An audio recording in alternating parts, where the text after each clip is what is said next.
The scent of lilies filled the cathedral like a cloying perfume, each breath making my stomach turn. My hands trembled as I clutched the bouquet of white roses, their thorns hidden beneath silk ribbon that matched the lace of my wedding dress. A dress I'd never chosen. A wedding I'd never wanted. A man I'd never met until 3 days ago. Through the veil's gauze, I could see my reflection in the polished marble floor.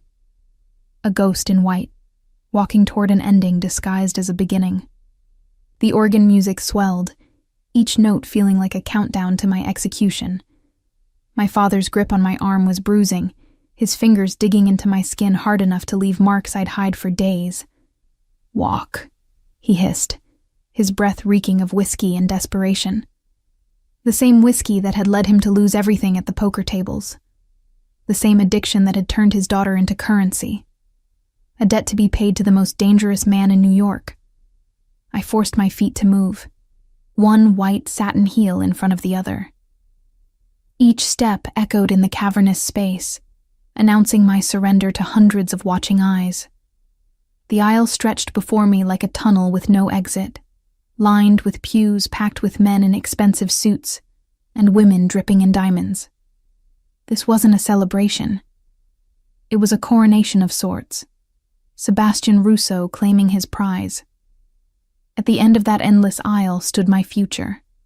Sebastian Russo, perfectly still, watching me approach with those cold gray eyes that revealed nothing. He was devastatingly handsome. I'd give him that much. Tall, perhaps 6'3", with broad shoulders that filled out his custom black tuxedo perfectly. His dark hair was swept back from a face that looked like it had been carved by an angry god. All sharp angles and brutal beauty, strong jaw shadowed with stubble, straight nose that had probably been broken more than once. Lips pressed into a thin line that suggested he found this entire ceremony as distasteful as I did. But it was his eyes that truly terrified me. Storm gray and utterly emotionless, they watched me approach like a predator assessing prey. Not with lust or even mild interest, just cold calculation. I was a business transaction, nothing more. My father released my arm when we reached the altar, practically shoving me toward Sebastian. I stumbled slightly in my heels, and Sebastian's hand shot out, catching my elbow with surprising speed. His touch was firm, impersonal, steadying me the way one might right a falling vase. When I dared to look up at his face, searching for any hint of the man beneath the monster, I found nothing. No warmth, no reassurance. Just that same cold assessment. The priest began speaking in Latin, words I didn't understand, rituals that felt ancient and binding. I went through the motions in a daze, repeating vows that felt like chains wrapping around my throat, promising to love, honor, and obey a man who looked at me like I was a piece of furniture he'd recently acquired. When it came time for the rings, Sebastian took my trembling hand in his much larger one. His skin was warm, calloused in ways that suggested violence rather than honest labor. He slid a ring onto my finger, a massive emerald surrounded by diamonds that caught the cathedral's light and scattered it like green fire. The band was platinum, heavy, engraved with something in Italian I couldn't read. "I now pronounce you husband and wife," the priest intoned, his voice echoing off vaulted ceilings. "You may kiss your bride." Sebastian's hands framed my face with surprising gentleness, his thumbs brushing my cheekbones in a gesture that might have been tender, if not for the complete absence of emotion in his eyes. He lifted my veil slowly, deliberately, giving the photographers time to capture the moment. Then he leaned down and kissed me. It was brief, controlled. His lips pressed against mine with the clinical precision of a man checking off a box on a contract. There was no passion, no promise, no hint that this kiss meant anything beyond the fulfillment of a ceremony. When he pulled back, I felt more alone than I had before he'd touched me. The cathedral erupted in applause, but the sound felt distant, underwater. I was drowning in the reality of what I'd just done. Mrs. Sebastian Russo. The name felt foreign, like a costume that didn't fit, like someone else's identity I'd been forced to wear. Sebastian tucked my hand into the crook of his arm, his grip firm but not painful, and led me back down the aisle. Cameras flashed, people smiled, and I felt myself disappearing with each step, becoming less Sienna Caldwell and more Mrs. Russo. A title, a possession, a thing rather than a person.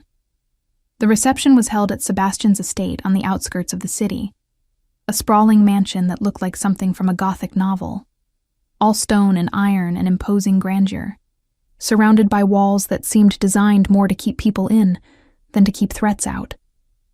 The ballroom where we'd celebrate was magnificent.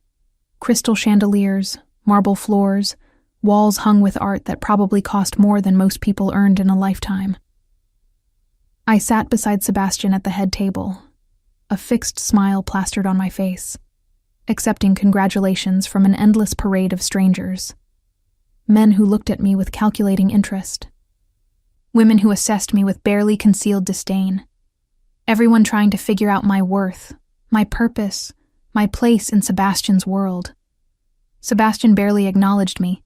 He spoke with his men, Marco, his second in command, a man with hard eyes and scarred knuckles, and Angelo, his consigliere, older with silver in his hair and a sharp intelligence in his gaze.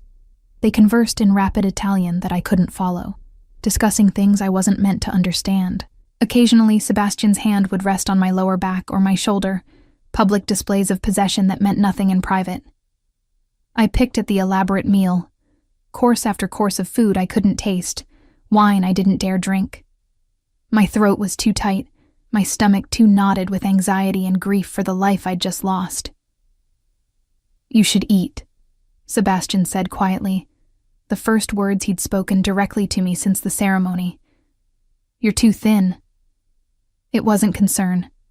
It was criticism, an observation that his new acquisition needed maintenance.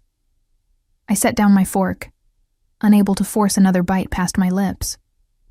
The dancing began as the sun set, painting the sky in shades of crimson and gold outside the floor-to-ceiling windows. Sebastian stood, offering me his hand with the same cold courtesy he'd shown all day. "We have an audience," he said. "We dance." I placed my hand in his, and he led me onto the marble floor. A waltz began, something classical I didn't recognize. Sebastian's hand settled at my waist, pulling me closer than was strictly proper, his other hand engulfing mine. We moved together with mechanical precision, his body leading, mine following in a dance we'd never practiced, but somehow executed flawlessly. "There are rules," he said, his voice low enough that only I could hear over the music. His breath was warm against my ear, his cologne, bergamot and cedar, filling my senses. "You'll learn them quickly if you're smart." "What kind of rules?" I managed to ask, my voice barely above a whisper. "You don't leave the estate without my permission or my men accompanying you. You don't speak to my associates unless I'm present. You don't ask questions about my business. You don't involve yourself in matters that don't concern you." His gray eyes bored into mine, and I saw something dark and dangerous in their depths. "You're my wife now, Sienna. That means you exist in my world on my terms. You're mine to protect, mine to provide for, and mine to control." The bluntness of it stole my breath. "I didn't choose this." "No," he agreed, his expression unchanging. "But your father chose for you when he sat down at my table with debts he couldn't pay, and I chose to accept his offer rather than take his life. You should be grateful for that, at least." "Grateful?" Anger flickered through the numbness. "You bought me like property." "I acquired you as settlement of a debt," he corrected, spinning me in a turn that made my dress flare around my legs. "There's a difference. Property has no rights. You, as my wife, have the protection of my name, the security of my wealth, and the privilege of my household. That's more than most women in your position could hope for. What about love, partnership, respect?" His laugh was cold, devoid of humor. Love is a fairy tale for children. Partnership requires trust, which neither of us has. Respect is earned, not given. What we have is a contract, Sienna. I've upheld my end. I've married you, given you my name, brought you into my home. You'll uphold yours by being the wife I require. Obedient, discreet, invisible when necessary. The dance ended. He released me immediately, stepping back as though I'd burned him. Then he returned to his men, resuming a conversation in Italian as though I'd already ceased to exist. I spent the rest of the reception invisible despite being the bride, a ghost in a white dress, smiling when required, accepting congratulations I didn't want from people I'd never see again. Women I didn't know congratulated me with false warmth, their eyes cataloging my dress, my jewelry, my worth. Men assessed me with calculating gazes, trying to determine what advantage my presence in Sebastian's life might offer them. Through it all, Sebastian ignored me completely, absorbed in conversations I wasn't privy to, making decisions about things I'd never understand. I was an accessory, a trophy displayed but not valued. It was nearly midnight when he finally approached me again. His jacket discarded somewhere, his tie loosened, the top button of his shirt undone. He looked slightly disheveled in a way that made him even more dangerously attractive. "It's time to leave," he said, not asking if I was ready, simply informing me of the decision he'd made. I followed him to a black SUV waiting in the circular drive, its windows tinted so dark I couldn't see inside. Marco drove, another man I didn't recognize, younger, with a scar across his cheek, sat in the passenger seat. Both armed, I noticed, catching glimpses of shoulder holsters beneath their suit jackets. Sebastian sat beside me in the back, immediately pulling out his phone and scrolling through messages that were apparently more interesting than his new bride. The leather seat was soft, the interior smelling of expensive materials, and that same cologne Sebastian wore. I pressed myself against the door, trying to maintain distance in the confined space. The estate we arrived at was different from the one where we'd held the reception. Larger, more isolated, surrounded by high stone walls topped with what looked like cameras and sensors. Guards patrolled the perimeter, their presence a reminder that Sebastian's world was one of constant threat and necessary protection. Home. The word felt wrong. Prison felt more accurate. "Marco will show you to your room," Sebastian said, as we entered through massive front doors into a foyer that screamed wealth and power. Marble floors, a chandelier that probably cost 6 figures, original artwork on the walls. "Don't wait up. Your room, not our room." The message was clear. This marriage might be legal, but it would be one in name only. Marco led me through endless hallways, up a sweeping staircase, down another corridor to a bedroom that was beautiful in its impersonal luxury. Like an expensive hotel room, cream and gold decor, a massive 4-poster bed with linens that probably had a thread count I couldn't imagine, windows that overlooked darkened gardens. My belongings, the few things I'd been allowed to bring from my father's house, were already unpacked and put away by invisible hands. My clothes hung in a walk-in closet beside evening gowns I'd never chosen, shoes I'd never picked, jewelry I'd never wanted. "If you need anything, there's a phone by the bed," Marco said, his voice gruff but not unkind. He seemed uncomfortable with this role, escorting a reluctant bride to her lonely room. "Mrs. Caruso, the housekeeper, will be available in the morning. She'll explain the household routines." Then I was alone. I stood in the center of that beautiful room, still wearing my wedding dress, and finally allowed myself to feel the full weight of what had happened. I'd been sold. Married off to settle my father's debts to a man who looked at me with less warmth than one might show a piece of furniture. I sank onto the edge of the bed, my legs finally giving out, and let the tears come, silent sobs that I muffled with my hand, terrified that someone might hear, that showing weakness might make things worse. My mascara ran in black streams down my face, ruining the professional makeup job that had made me look like I belonged in Sebastian's world. I cried for the life I'd lost, my dreams of finishing college, of becoming a teacher, of maybe someday finding someone who loved me. I cried for my mother, dead 3 years now, who would have fought to prevent this. I cried for myself, 23 years old and trapped in a marriage to a monster who'd made it clear I meant nothing to him. Eventually, exhaustion won. I must have fallen asleep because I woke to gray morning light filtering through curtains I didn't remember closing. Someone had removed my shoes and covered me with a blanket, a small kindness that made my chest ache. I was still wearing my wedding dress, now hopelessly wrinkled. I found an ensuite bathroom that was larger than my bedroom had been at my father's house. All marble and gold fixtures, a shower with multiple heads, a tub deep enough to swim in. I peeled off my wedding dress with trembling fingers, letting it pool on the floor like a discarded skin, and stepped into the shower. The water was hot, almost scalding, and I stood under it until my skin turned pink, trying to wash away the feeling of Sebastian's hands on me, the memory of that cold kiss, the reality of what my life had become. When I finally emerged, wrapped in a towel soft enough to be criminal, I found breakfast waiting on a tray. Coffee, fruit, pastries that smelled divine.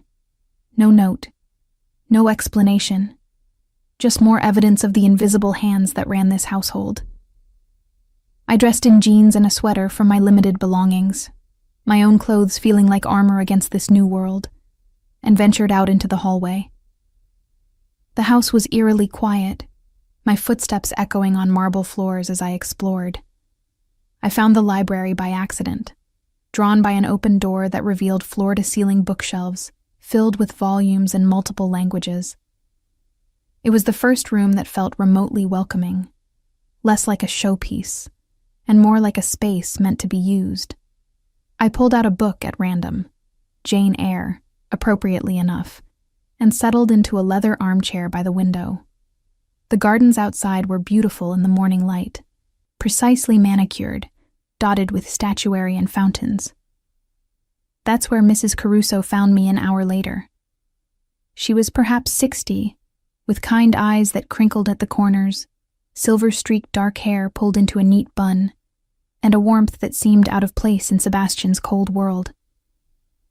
"Mrs. Russo," she said, her Italian accent making my new name sound almost musical. "I'm so glad to see you're settling in. I'm Elena Caruso. I manage the household. Please, call me Sienna," I said, desperate for some connection to my old self.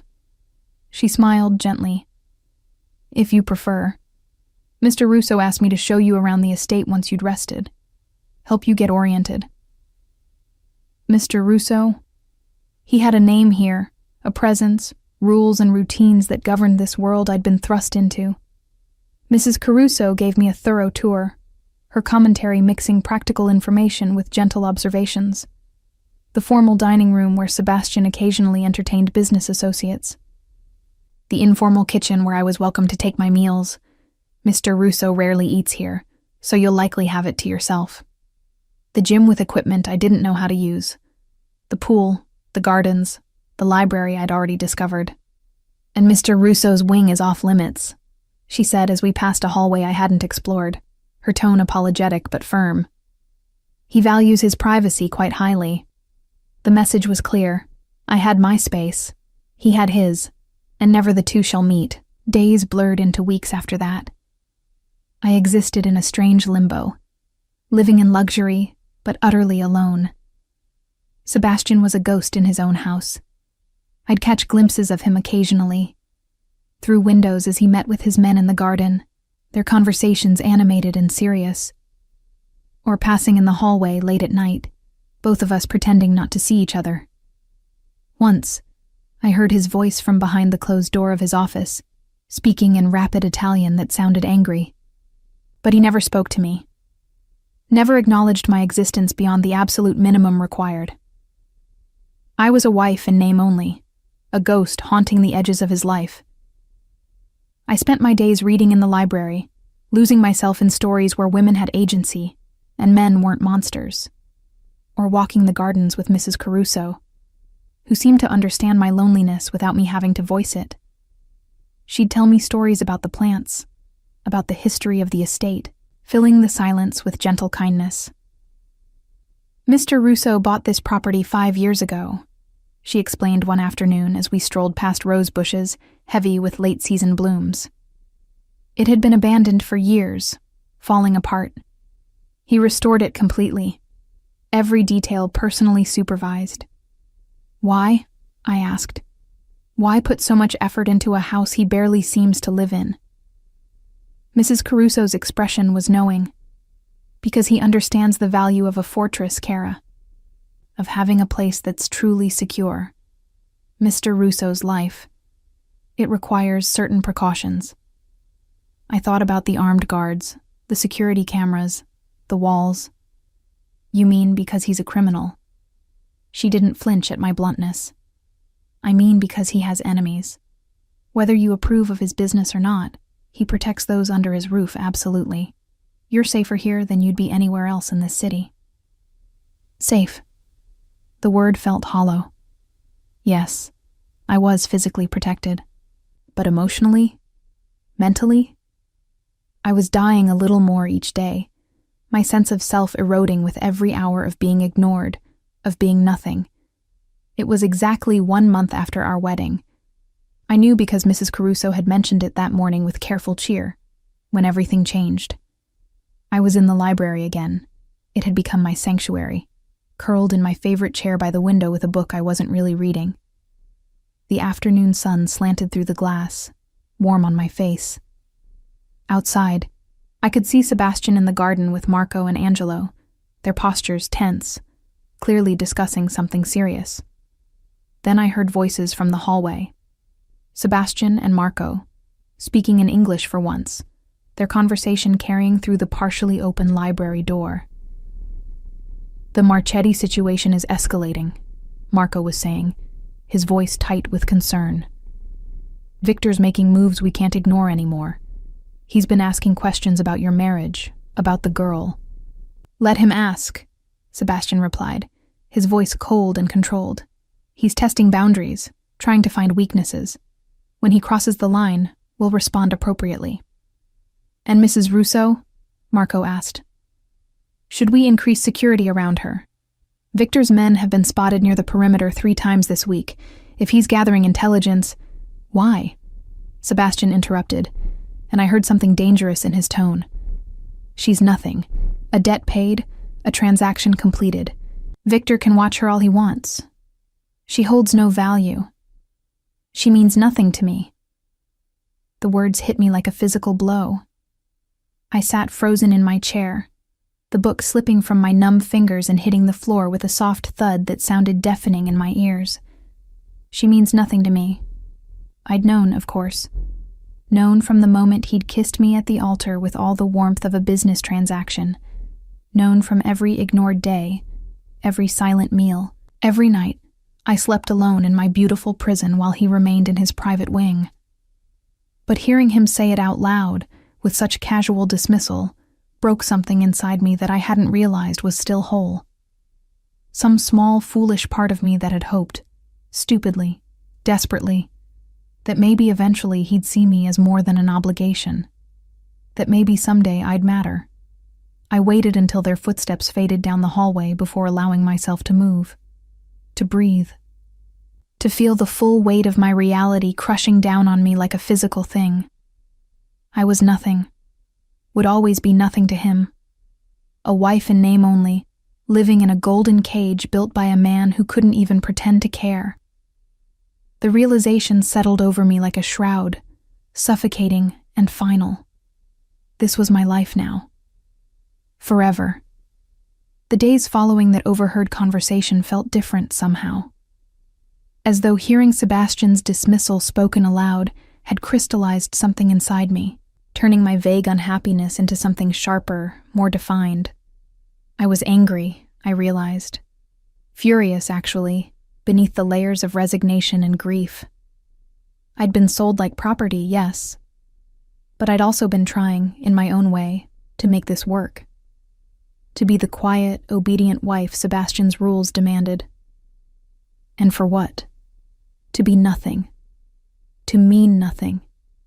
To exist in this beautiful prison completely alone. The anger felt good, better than the numbness I'd been drowning in. It gave me energy, purpose. I stopped eating in my room, started taking meals in the kitchen where Mrs. Caruso could see my rebellion in the form of barely touched plates. I stopped bothering to dress nicely, wearing the same jeans and sweater combination until Mrs. Caruso gently suggested laundry. "Are you all right, Kara?" she asked one morning, her eyes concerned as she watched me push eggs around my plate. "You seem troubled." "I'm fine," I lied. "Just adjusting. It's been over a month. If you're still adjusting, perhaps you need to try a different approach." I looked up at her, catching something knowing in her expression. "What do you mean?" She sat down across from me, which she'd never done before, some invisible line of employer-employee that she was crossing deliberately. "Mr. Russo is not an easy man to understand," she said carefully. "He has his ways, his reasons. But he's not cruel, Sienna. Not to those under his protection. Being ignored isn't cruel." "Is that what's happening?" She tilted her head. "Or is he giving you space to settle in? Time to adjust to this world before he demands more of you?" "He said I mean nothing to him," I admitted, the words bitter. "I overheard him telling Marco that I'm just a debt paid. A transaction. How is that not cruel?" Mrs. Caruso's expression softened with understanding, and something else. Pity, maybe. "Men like Mr. Russo don't show their hearts easily, Kara. They can't afford to. Every feeling is a weakness in their world. Every attachment a vulnerability their enemies can exploit. So he'll just pretend I don't exist forever. That's not a marriage. It's not even a life." "Then perhaps," she said gently, "you need to make yourself impossible to ignore." Before I could ask what she meant, Marco appeared in the kitchen doorway, his expression urgent in a way that made my stomach drop. "Mrs. Russo, you need to come with me now." The tone left no room for argument. I followed him through the house to Sebastian's office, that forbidden wing I'd been told to avoid. Marco knocked once, then opened the door without waiting for a response. Sebastian stood behind his desk, phone pressed to his ear, speaking rapid Italian. When he saw me, his gray eyes widened fractionally, the first real reaction I'd seen from him in weeks. He ended the call abruptly. "Sit," he commanded, gesturing to a leather chair facing his desk. I sat, my heart pounding. Marco positioned himself by the door, his hand resting on something beneath his jacket. A gun, I realized. He was armed. "What's going on?"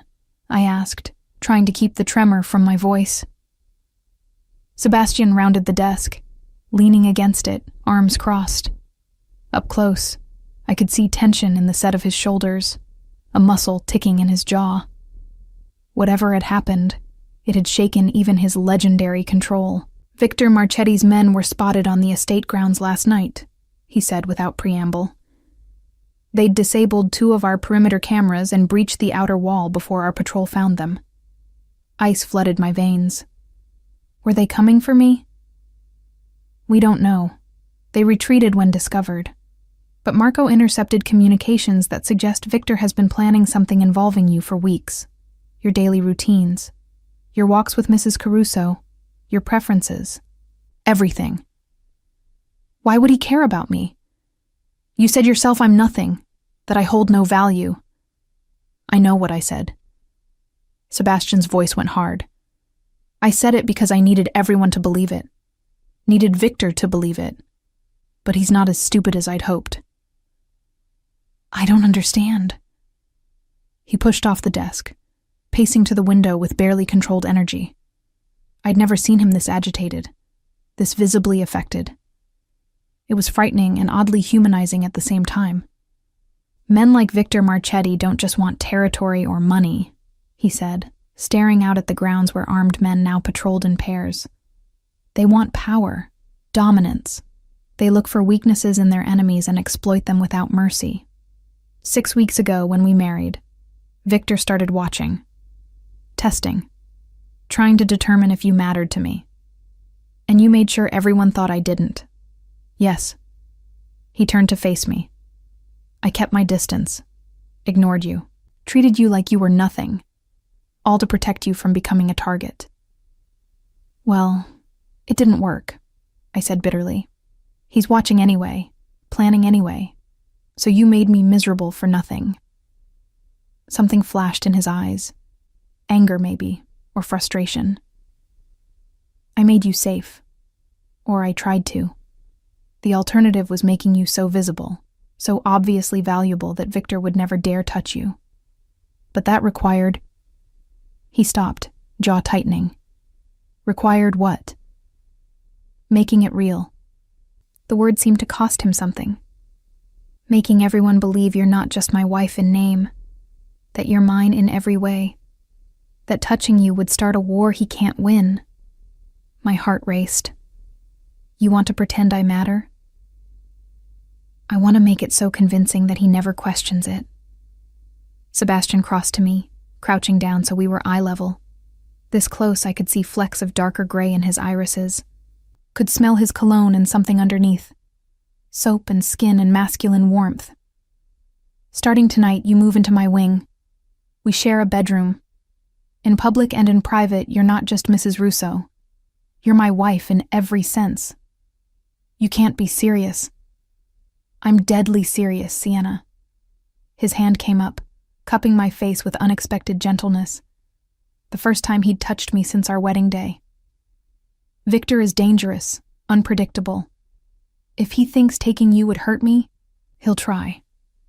The only way to protect you now is to make it absolutely clear that you're precious to me, that losing you would destroy me, that anyone who harms you signs their own death warrant. By pretending? His thumb traced my cheekbone, and I felt heat bloom under my skin at the simple touch. Who says it's pretending? I jerked back, confusion and anger warring inside me. You've ignored me for 6 weeks. Told your men I mean nothing. Made it abundantly clear I'm an unwanted obligation. Now suddenly you care? I've always cared. The admission seemed to surprise him as much as it did me. Why do you think I stayed away, Sienna? You're right. I resent this marriage. Not because of you, but because your father put you in this position. Because I agreed to it knowing I'd bring you into danger. Because every day you're in my life, you're at risk. Then let me go, I whispered, even though I knew it was impossible. I can't. His voice was raw, unguarded in a way I'd never heard. The agreement with your father is binding. Breaking it would show weakness my enemies would exploit. And now that Victor's made his interest known, letting you go would be signing your death warrant. At least here, I can protect you. By making me more visible, more valuable. How does that protect me? Because men like Victor understand power and fear. Sebastian stood, pulling me up with him. They respect strength. If he believes you're truly mine, that you're precious to me, he won't risk the war it would start. But he has to believe it completely, which means we both have to sell it convincingly. I stared at him, seeing determination in those gray eyes, and something else I couldn't quite identify. Regret, maybe, or longing. I don't know how to pretend to care about someone who's been treating me like I'm invisible, I said. Then don't pretend. His hand settled on my waist, drawing me closer until I could feel his body heat through our clothes. Just let me protect you the way I should have from the beginning, by making you so valuable that losing you would end me, by making everyone believe that you're the most important thing in my world. Would it? The question slipped out before I could stop it. End you? Instead of answering, he kissed me. Not like at our wedding, brief and emotionless. This was different. Fierce and possessive and hungry, like he'd been holding back for weeks and finally couldn't anymore. His hands tangled in my hair, tilting my head to deepen the kiss. And I felt myself melting against him despite my anger, despite everything. When he finally pulled back, we were both breathing hard. "Pack your things," he said, his voice rough. "You're moving into my room tonight. Tomorrow, we start showing the world what Mrs. Sebastian Russo really means to me." That night, I stood in Sebastian's bedroom, our bedroom now, with a suitcase I'd hastily packed. The space was masculine and imposing. Dark furniture, charcoal walls, a massive bed that dominated the room. Floor-to-ceiling windows overlooked the gardens, now patrolled by twice as many guards as before. Sebastian emerged from the ensuite bathroom wearing only black silk pajama pants, his chest bare. I'd caught glimpses of him before, through windows, in passing. But this intimate proximity stole my breath. He was built like someone who understood violence intimately. Broad shoulders, defined chest and abs, arms corded with muscle. A scar ran along his ribs that looked like it had come from a knife. Another crossed his left shoulder, evidence of a life lived dangerously. "You can have the bathroom," he said, seemingly unaffected by my presence or his own half-naked state. "I'll take the left side of the bed. You take the right. We're actually sharing a bed." "That's generally what married couples do, Sienna." There was a hint of amusement in his voice. "Don't worry. I'll keep my hands to myself unless we have an audience who needs convincing." The casual way he said it, like touching me would be a chore performed for strategic benefit, stung more than it should have. I retreated to the bathroom, changed into simple cotton pajamas that suddenly felt inadequate, then emerged to find Sebastian already in bed, reading something on his tablet.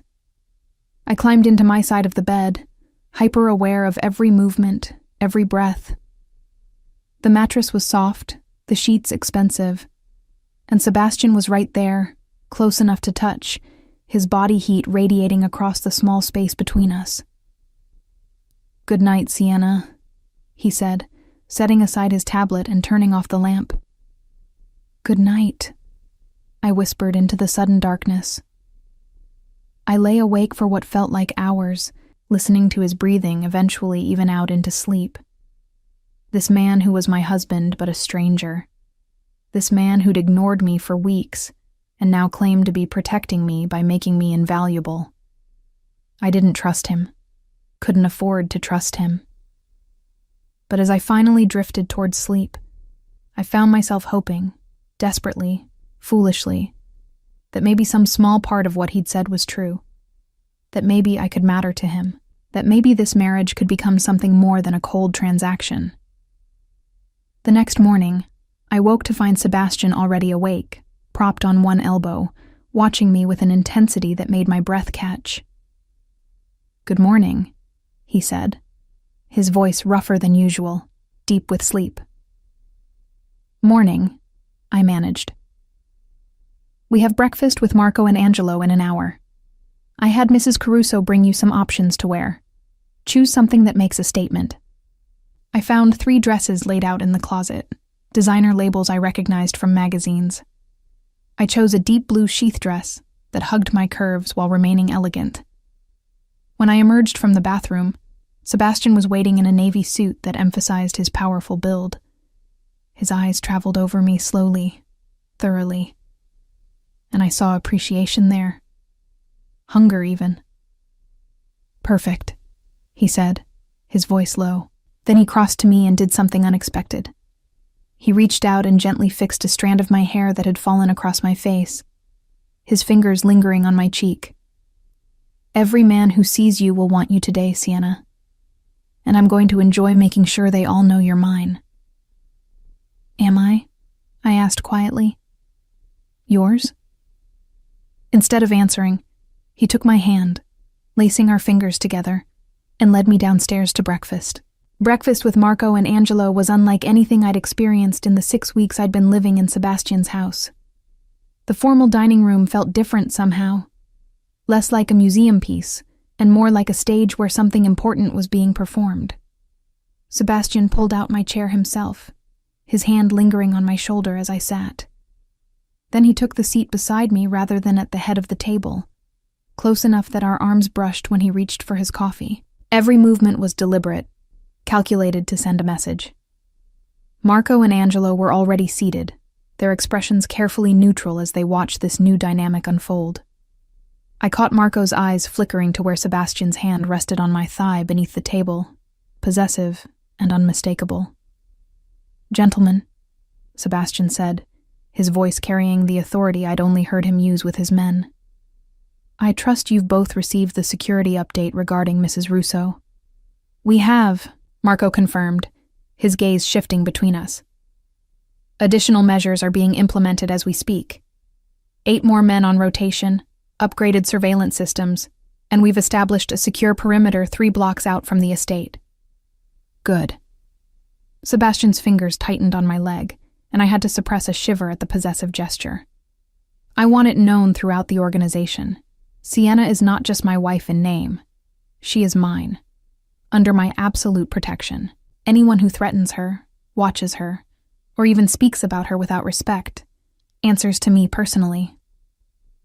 The temperature in the room seemed to drop several degrees. I'd heard Sebastian sound cold before, but this was different. This was lethal promise wrapped in velvet words. "Understood, boss," Angelo said, his sharp eyes assessing me with new interest. "We'll make sure the message is crystal clear. No ambiguity." "There's already been ambiguity," Sebastian replied, his jaw tightening. "That's why we're in this situation. Victor Marchetti thought he could test me by targeting Sienna because I made the mistake of keeping her 2 separate. That ends now." He turned to me then, and I saw something fierce in his gray eyes. In front of his most trusted men, with no real audience to convince, he lifted my hand to his lips and pressed a kiss to my knuckles that felt far too real to be performance. "From this moment forward," he continued, his eyes never leaving mine, "everyone will see what Sienna means to me. There will be no doubt, no question. She is precious, irreplaceable, the most valuable thing in my world." My breath caught. The words were for his men, I reminded myself. Strategy, protection. But the way he looked at me when he said them made my heart race with something dangerous and foolish. The rest of breakfast passed in discussion of business I was now apparently meant to hear. Territory disputes. Shipment schedules. A problem with someone named DeMarco who was encroaching on our interests in the port district. But throughout it all, Sebastian maintained physical contact, his hand on my knee, his arm around my shoulders, his fingers playing with my hair in a gesture that seemed almost unconscious. When Marco and Angelo finally left, I expected Sebastian to immediately drop the act, to return to the cold distance I'd grown accustomed to. Instead, he turned to me with an expression I couldn't quite read. "There's a charity gala tomorrow night," he said. "Every family in the city will be there, including the Marchettis." My stomach dropped. "You want me to go?" "I want you beside me, showing everyone that you're not some neglected wife I keep hidden away. You're my partner, my queen." He reached out, tucking a strand of hair behind my ear with surprising tenderness. "Can you do that? Can you stand beside me in a room full of people who'll be watching, judging, calculating?" I thought about Victor Marchetti, somewhere out there planning God knew what. About 6 weeks of being invisible, of being nothing. About finally having a chance to matter, even if it was just for show. "Yes," I said, more confidently than I felt. "I can do that." His smile was slow and genuinely pleased. "Good, because tomorrow night, we make sure Victor Marchetti, and everyone else in this city, understands exactly what it would cost to touch you." The rest of the day was a whirlwind of preparation that made me dizzy. Mrs. Caruso orchestrated everything with the precision of a general planning a military campaign. A stylist arrived to consult on my hair. A makeup artist came with cases full of products I'd never heard of, and a dress was delivered. Custom made, apparently, though I'd never been measured. Mr. Russo had your sizes from your existing wardrobe, Mrs. Caruso explained when I asked. He's very thorough about details. The dress was stunning. Midnight blue silk that deepened the color of my eyes, with a fitted bodice that emphasized curves I usually tried to hide, and a flowing skirt that moved like water. Delicate crystal beading along the neckline caught the light with every breath. When I finally saw myself in the full-length mirror, styled and made up and dressed in that incredible gown, I barely recognized the woman staring back. She looked powerful, confident, like someone who belonged at Sebastian Russo's side. Bellissima, Mrs. Caruso breathed, her eyes misting. You look like a queen, cara mia. A knock at the door made us both turn. Sebastian entered, and the expression on his face when he saw me made my pulse stutter. His eyes went wide, then dark with something that looked like hunger, raw and undisguised. Leave us, he said to Mrs. Caruso, his voice rough. She disappeared quickly, closing the door with a soft click that felt deafening in the sudden silence. Sebastian crossed the room slowly, his gaze traveling over me with an intensity that made my skin heat. He was already dressed in a black tuxedo that fit him like a second skin, his dark hair styled back, and he looked devastating, dangerous and beautiful in equal measure. You're stunning, he said, when he finally stood before me. His hand came up to trace along my bare collarbone, the touch sending electricity racing through my veins. Every man at that gala is going to want you tonight. Every woman is going to hate you. And I'm going to enjoy every second of watching them realize you're mine. Am I? I asked, echoing my question from that morning. Yours? His hands framed my face, tilting it up. What do you think, Sienna? Then he kissed me. Not for show this time. There was no audience to convince. Just Sebastian and me and the heat building between us with frightening intensity. His kiss was possessive and demanding, his tongue sweeping into my mouth as his hands slid down to my waist, pulling me flush against him. I could feel every hard plane of his body against mine, could taste the coffee he'd had with lunch, could smell his cologne mixing with something essentially male. My hands fisted in his jacket, holding on as he kissed me like he was trying to brand me, claim me, make me his in truth, rather than just in name. When he finally pulled back, we were both breathing hard, his pupils blown wide with desire. We need to go, he said, his voice gravelly, before I forget why we're getting dressed up and decide to keep you here instead. The implication made heat pool low in my belly, but I managed to nod. The drive to the gala was charged with tension. Sebastian held my hand in the back of the SUV, his thumb tracing patterns on my palm that made coherent thought impossible.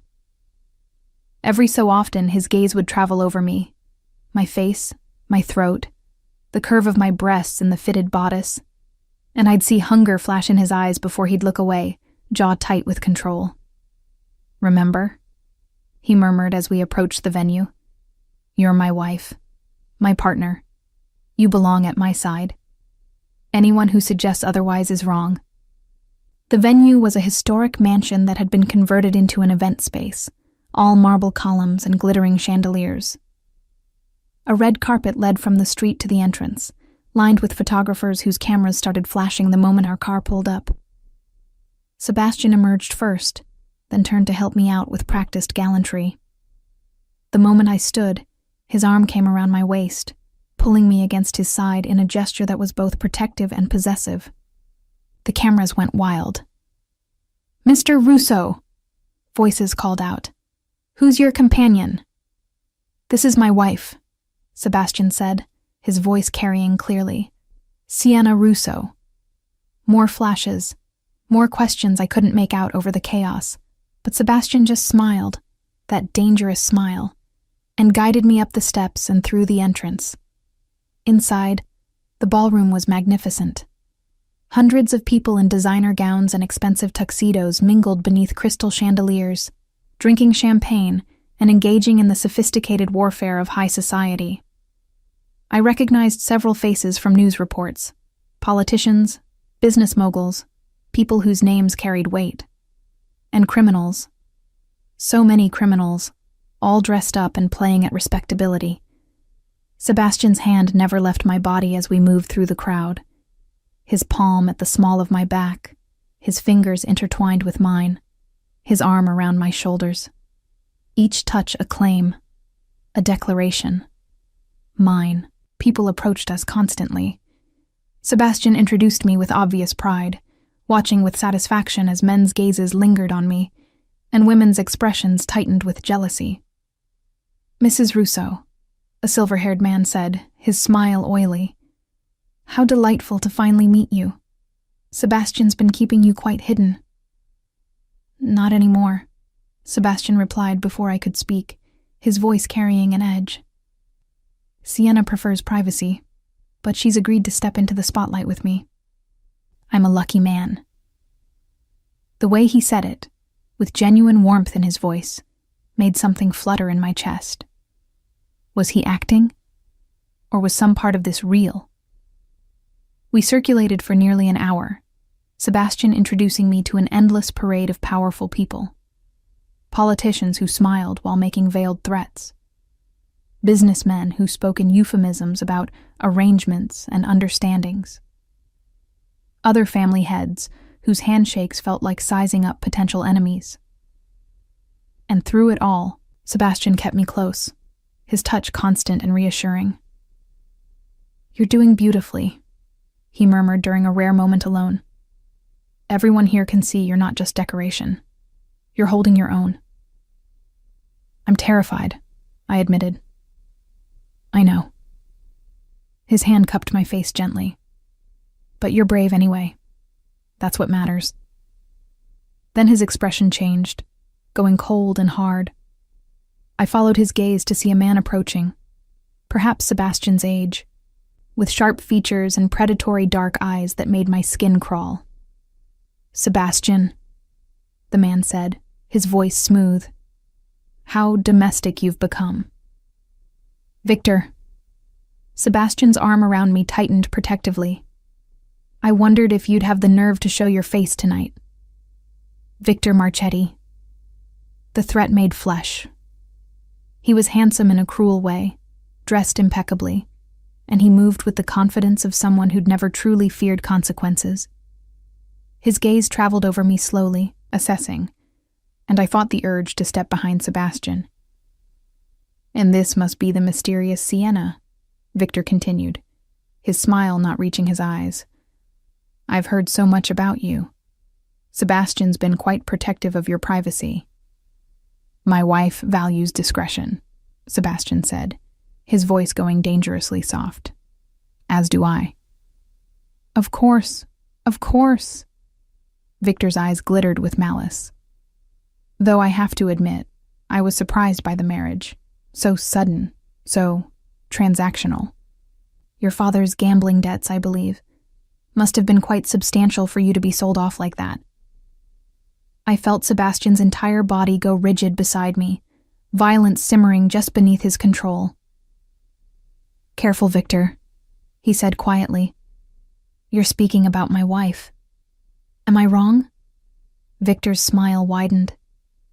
"I've heard the circumstances were less than romantic. A business arrangement, a debt settled. She must feel quite special, knowing her father traded her like cattle to save his own skin." The words hit their mark, bringing up every insecurity I'd been trying to bury. But before I could respond, before Sebastian could react with the violence I saw building in him, I found my voice. "My father made his choices," I said, proud of how steady I sounded. "And I've made mine. I married Sebastian willingly. Whatever circumstances brought us together don't define what we've become." Victor's expression flickered with surprise. "And what have you become, Mrs. Russo?" I looked up at Sebastian, saw the fierce pride in his eyes, and felt something shift inside me. "Partners," I said. "Equals. Whatever you think you know about our marriage, you're wrong." Sebastian's hand found mine, squeezing gently. "Well," Victor said after a moment, "how touching. I hope for your sake that Sebastian's feelings for you are as genuine as you seem to think. Men in our world can be quite pragmatic about their attachments." "Is there a point to this conversation, Victor?" Sebastian asked, his patience clearly exhausted. "Or are you just here to insult my wife?" "No insult intended." Victor's smile was predatory, simply expressing concern for a fellow member of our community. Beautiful young women like Sienna can be so vulnerable in this world. I'd hate to see anything happen to her. The threat was barely veiled. I felt Sebastian's control snap. He moved with frightening speed, his hand fisting in Victor's jacket, yanking him close enough that their faces were inches apart. Around us, people backed away, sensing violence about to erupt. "Listen very carefully," Sebastian said, his voice deadly quiet. "If you or any of your men come near my wife, if you so much as speak her name again, I will end you. Not quickly, not cleanly. I will make you beg for death long before I grant it. Do you understand?" Victor's eyes had gone wide, a flicker of genuine fear crossing his face. "You'd start a war over a woman?" "I'd burn this entire city to the ground for her," Sebastian replied. Then he released Victor with a shove that nearly sent him sprawling. "Stay away from what's mine." He turned to me, his expression softening instantly. "Let's dance." Still shaking from the confrontation, I let him lead me onto the dance floor. A waltz had begun, slow and romantic, and Sebastian pulled me into his arms with possessive tenderness. "I'm sorry you had to hear that," he said as we began to move. "Victor's a snake. He was trying to provoke me, to make me do something stupid. Did it work?" His smile was grim. "Almost, but threatening to kill him in the middle of a charity gala would have been counterproductive." We danced in silence for a moment, his body leading mine with unconscious grace. This close, I could feel his heart racing, could see the muscle ticking in his jaw as he fought for control. "Did you mean it?" I asked quietly. "What you said to Victor about burning the city down for me?" His gray eyes met mine, and I saw something raw and unguarded there.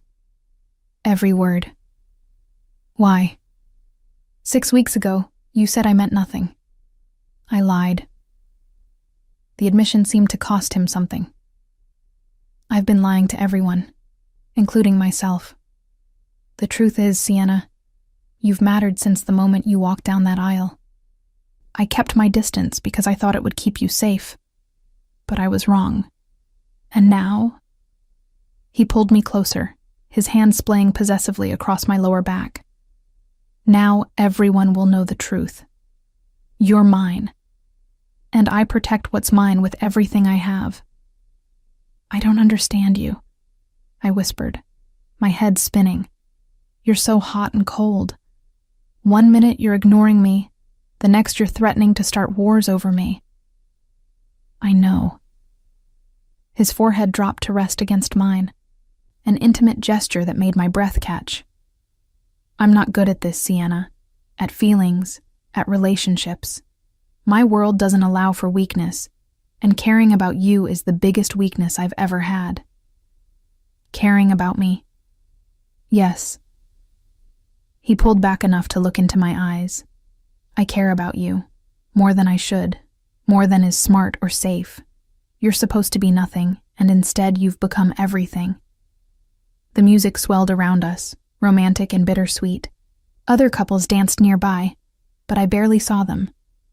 All I could see was Sebastian, this dangerous, complicated man, looking at me like I was precious. "I don't know if I can trust you," I admitted. "I know." His hand came up to cup my face. "But I'm going to spend every day proving that you can, starting now, starting tonight." What happens tonight?" His smile was slow and full of dark promise. "Tonight, we stop pretending this is just for show. Tonight, you become my wife in truth. If you'll have me." My heart hammered against my ribs. "Sebastian." "I want you, Sienna," he said, his voice rough with desire. "I've wanted you since that first day. But I won't push. I won't take.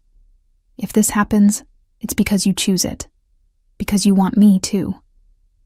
I looked into those storm-gray eyes and saw truth there. Hunger and possessiveness. Yes, but also vulnerability. This powerful, dangerous man was offering himself to me, giving me the choice he'd never given me before. And God help me, I wanted him too. "Take me home," I whispered. His eyes darkened with heat and promise. "Yes." The ride back to the estate felt like it lasted both an eternity and mere seconds. Sebastian sat beside me in the back of the SUV, his hand possessively gripping my thigh, his thumb tracing maddening circles through the silk of my dress. The tension between us was suffocating, electric, the air thick with unspoken promises. Marco drove in focused silence, his eyes carefully avoiding the rearview mirror, while Luca sat rigid in the passenger seat. They knew. Of course they knew. The entire ballroom had known the moment Sebastian pulled me onto that dance floor and looked at me like I was the only thing that existed in his world. "Tell me to stop," Sebastian murmured, his lips brushing my ear, sending shivers cascading down my spine. "Tell me you've changed your mind, and we'll go back to separate rooms, separate lives. I'll wait as long as you need." I turned to look at him, seeing genuine uncertainty in those gray eyes that were usually so controlled. This powerful man who commanded an empire with ruthless efficiency was giving me the choice. The power. And somehow that made me want him more. "Don't stop," I whispered, my hand finding his jaw, feeling the slight rasp of stubble beneath my palm. "I don't want to go back to being nothing to you. I can't." His eyes darkened with heat and something else, relief maybe, or triumph. "You were never nothing, Sienna. Never. I was just too much of a coward to admit what you were becoming to me. And what's that? Everything." The word was a growl, possessive and absolute.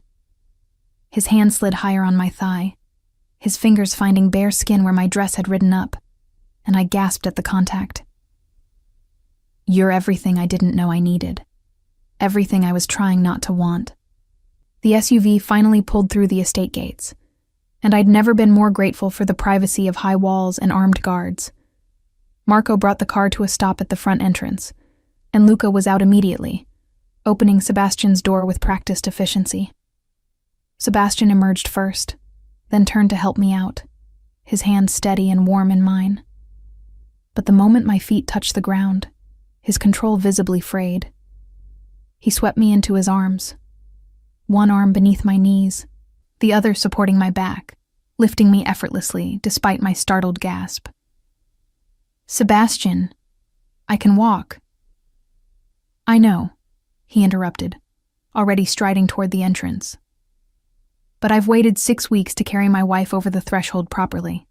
Let me have this." Something about the way he said it, rough with emotion and barely restrained desire, made my chest tight. This wasn't just about sex, I realized. This was about claiming, about making real what had only been legal before. He carried me through the marble foyer, past Mrs. Caruso, who smiled knowingly and discreetly disappeared down a hallway, up the sweeping staircase to his wing, our wing now. He didn't set me down until we were inside the bedroom with the door closed firmly behind us. The room was different than I remembered from the previous night. Someone, Mrs. Caruso undoubtedly, had lit candles that cast flickering shadows across the walls. The bed had been turned down, revealing dark silk sheets. Soft music played from hidden speakers, something classical and romantic that seemed designed for seduction.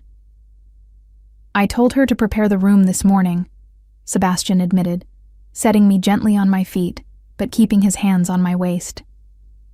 Before I knew if you'd say yes, hoping you would. Presumptuous, I said, but there was no heat in it. Optimistic. His hands slid up my sides, his thumbs brushing the underside of my breast through the silk dress, making me shiver. I'm a man who goes after what he wants, Sienna. And I want you. Have wanted you since you walked down that aisle looking terrified and beautiful, and so fucking brave. I wasn't brave. I was trapped. You were magnificent. His hands found the zipper at my back, lowering it with agonizing slowness. You held your head high even though you were scared. You said vows you didn't mean to a man you didn't know. You survived 6 weeks of my cruelty. It wasn't cruel, I interrupted. It was. Lonely.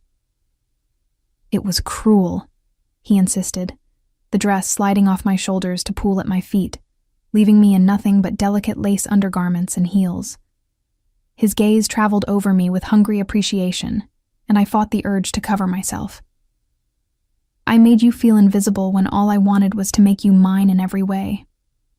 That was unforgivably cruel, and I'm going to spend tonight, and every night after, making it up to you. He stepped back, his eyes never leaving me as he shrugged out of his tuxedo jacket and began unbuttoning his shirt with deliberate slowness.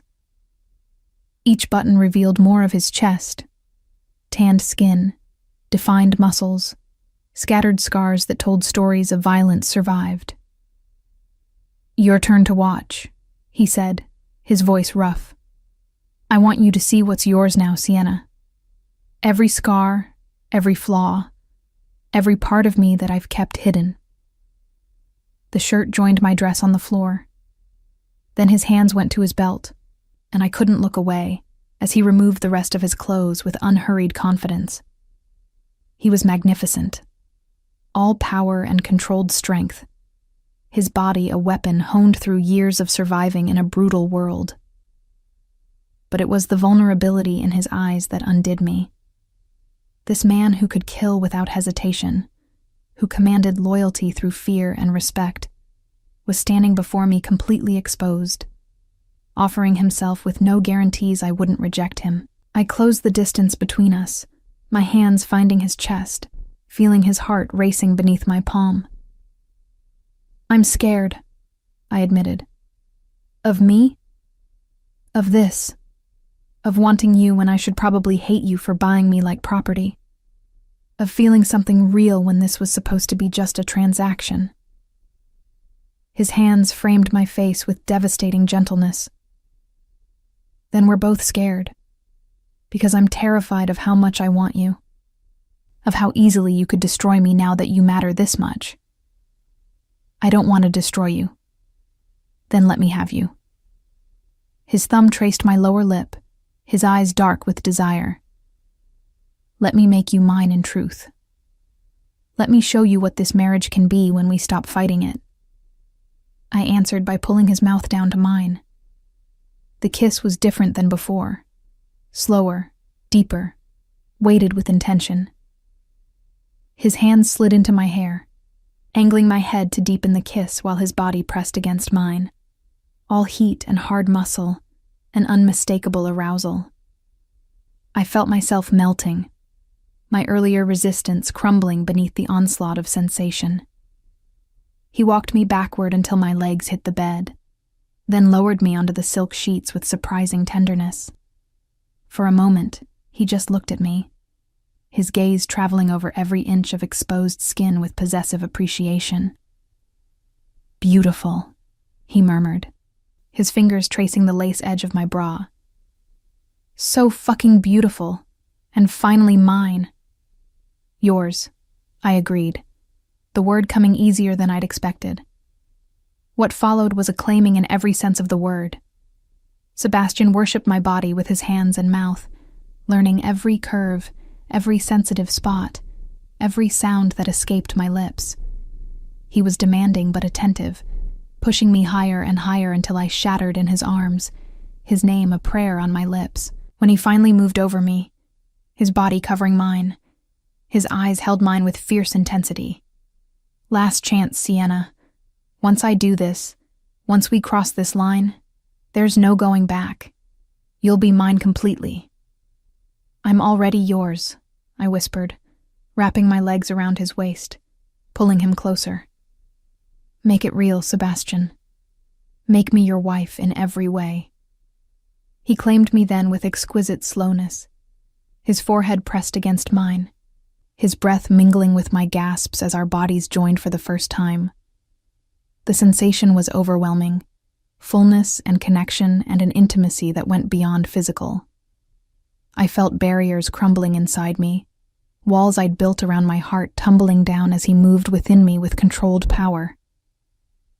Mine, he growled against my throat, his pace increasing, driving deeper. Say it, Sienna. Say you're mine.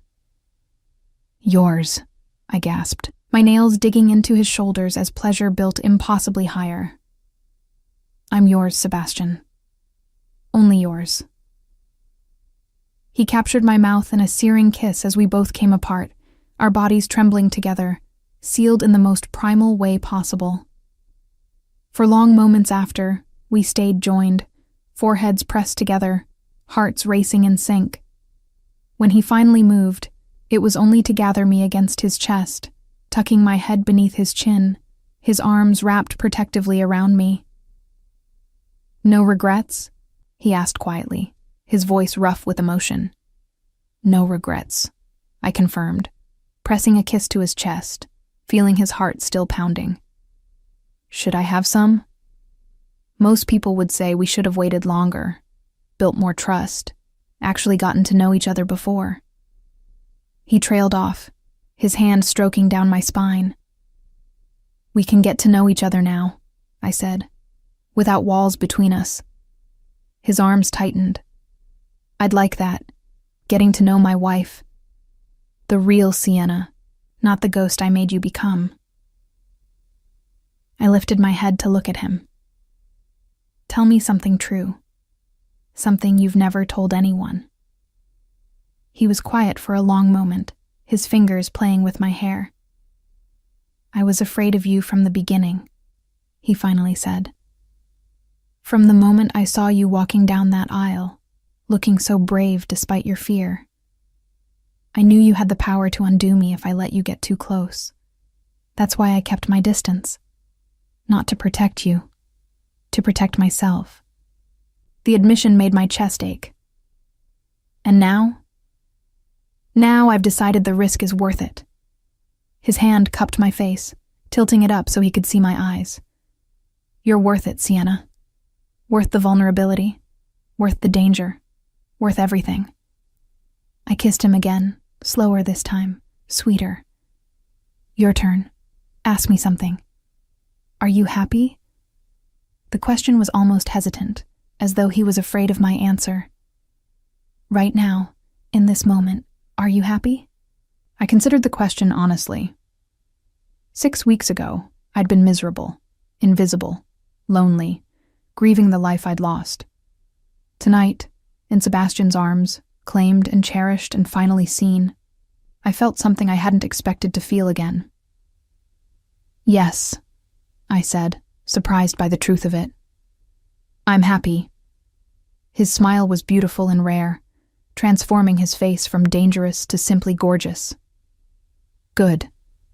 Because I plan to keep you this happy for the rest of our lives. We made love again, slower this time, learning each other's bodies with thorough attention. And then once more in the early hours of morning, Sebastian waking me with kisses that quickly turned heated, our joining urgent and desperate and perfect.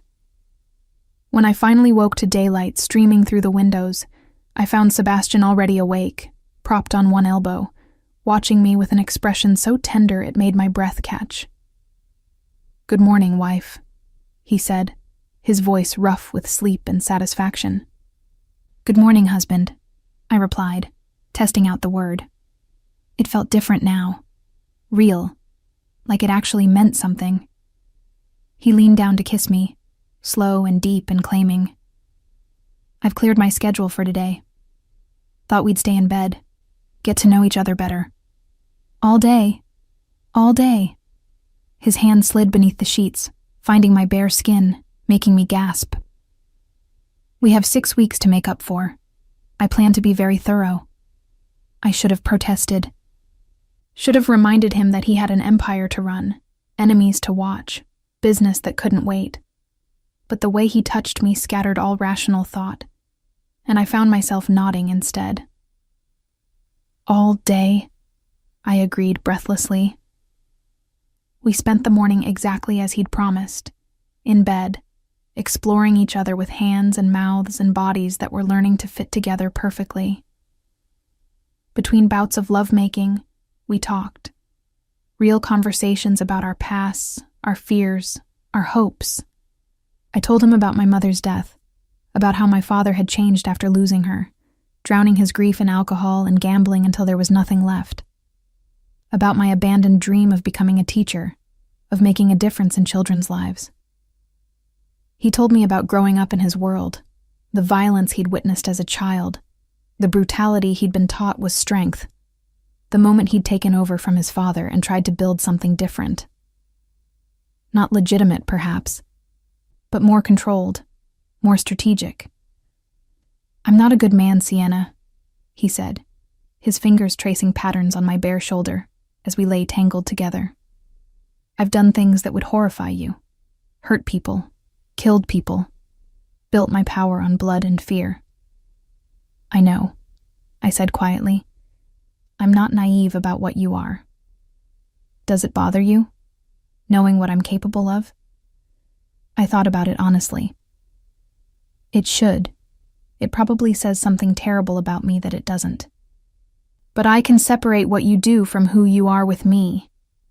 You've been gentle, patient, protective. You gave me choice when you could have just taken. That matters more to me than your business. You make it sound almost noble. His laugh was bitter. It's not. My business destroys lives, Sienna, ruins families. The money that pays for this house, for your comfort, for everything. It comes from things that keep me awake some nights. Then why do it? Because it's the world I was born into, the empire I inherited. Walking away would show weakness, would start wars that would kill innocent people caught in the crossfire. So I control it. I make it as clean as I can. I try to minimize the damage while maintaining the power that keeps us safe. He looked at me, searching my face. Does that make sense? In a twisted way, yes. I pressed a kiss to his jaw. You're trying to be a good man in a bad world. That's more than most people in your position would do. You're too kind to me. Or maybe I'm just seeing parts of you no one else gets to see. He pulled me closer, burying his face in my hair. I want you to keep seeing those parts. I want to be that man with you, the one who's gentle and patient, who protects instead of destroys.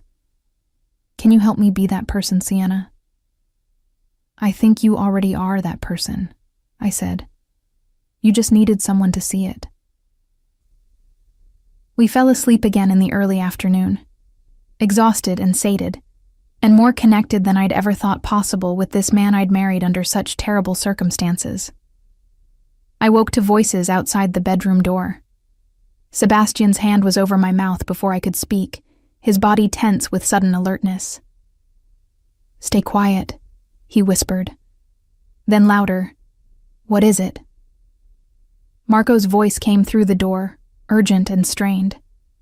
Boss, we have a situation.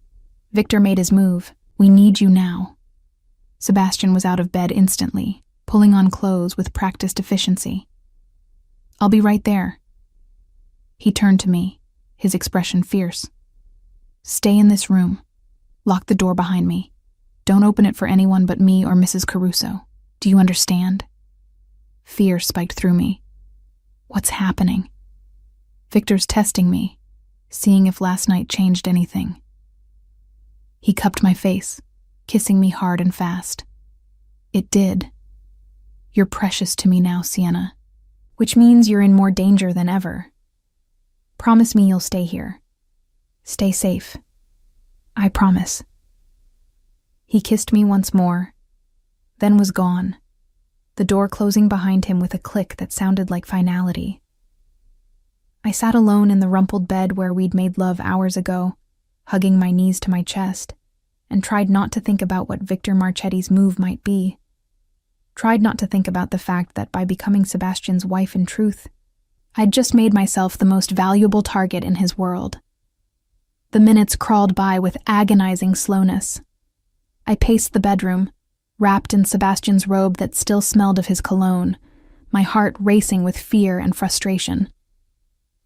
Outside the door, I could hear movement, footsteps, urgent voices speaking in Italian, the sound of doors opening and closing throughout the house. Something was happening, something bad enough to pull Sebastian from our bed after the night we'd shared. I was debating whether to disobey his order and venture out when a soft knock made me jump. "Mrs. Russo?"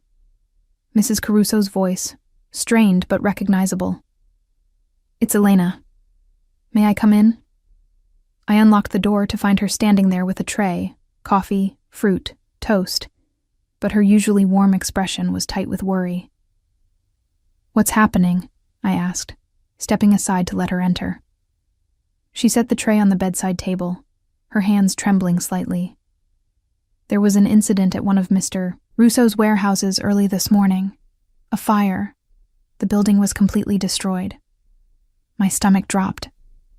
"Was anyone hurt?" "2 of our men were inside. They're in the hospital now with serious burns." Her voice broke slightly. "One of them is Marco's younger brother, Tony. He's only 19. "Oh, God." I sank onto the edge of the bed. "And they think Victor did this?" Mrs. Caruso nodded grimly. "The fire was deliberately set. There's evidence of accelerant, and witnesses saw men in cars matching descriptions of Victor's crew leaving the area right before the blaze started. Why? Why attack Sebastian now? Because last night Mr. Russo made it very clear in front of every family in the city that you matter to him. That you're not just a transaction, but something precious." She sat beside me, taking my hand gently. "Victor sees that as weakness, Kara.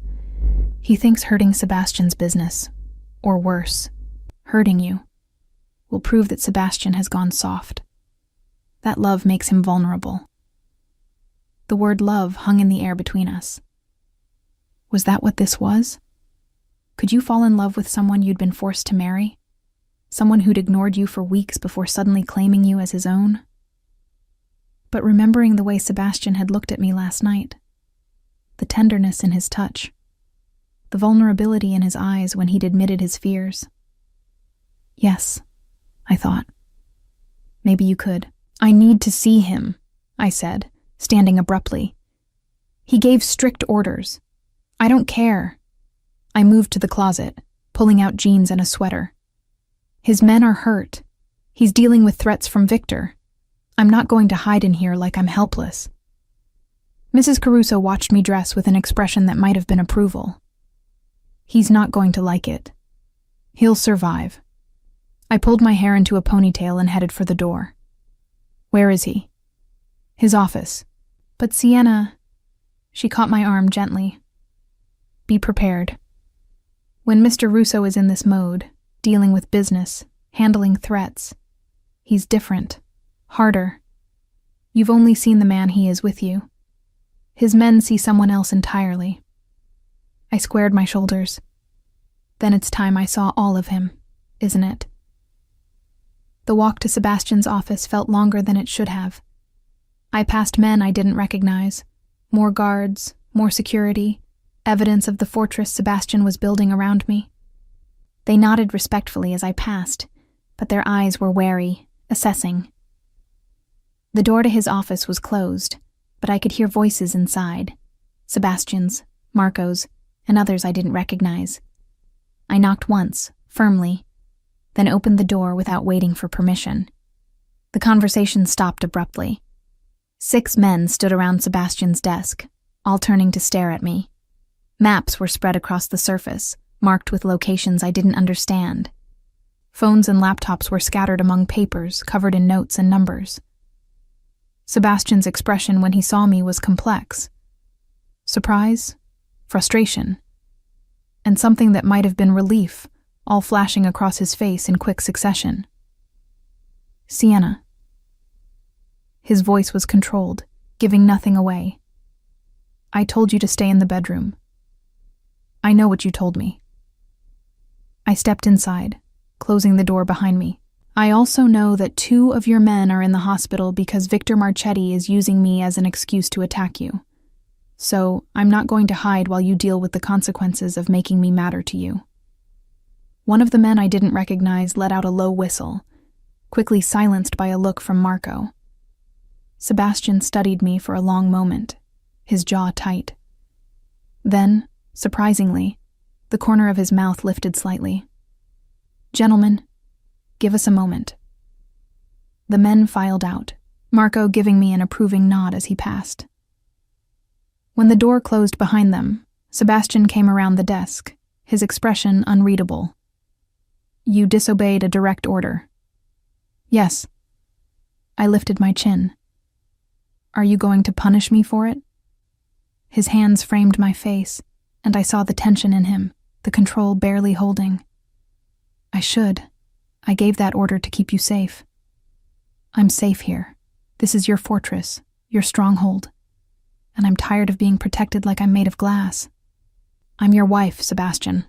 That means I stand with you, not hide from your world. Something shifted in his eyes. Respect, maybe, or acceptance. My world is dangerous, Sienna. What happened last night at the gala put a target on your back. Victor now knows exactly how to hurt me. Through you. Then we deal with it together. I covered his hands with mine. You told me last night I was your partner, your equal. Let me be that. Let me see all of you. Even the parts you think will scare me away. He pulled me into his arms, holding me tight against his chest. I could feel his heart racing, could sense the war inside him between the instinct to protect me and the desire to let me in completely. Victor burned one of my warehouses this morning, he said into my hair. It was a message, a warning that he can hit me whenever and wherever he wants. 2 of my men are critical condition because of it. Mrs. Caruso told me, I'm so sorry.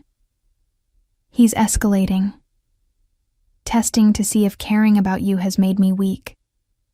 If I'll hesitate to retaliate because I'm worried about putting you at risk. His arms tightened. He's right to question it.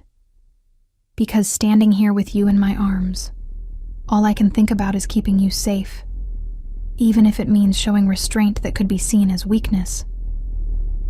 I pulled back to look at him. What would you do if I wasn't in the picture? If you didn't have to worry about me? His smile was cold, dangerous, the expression of the man Mrs. Caruso had warned me about. I'd burn 3 of his warehouses in response. I'd make it clear that hitting me comes with consequences he can't afford. Then do it. He shook his head.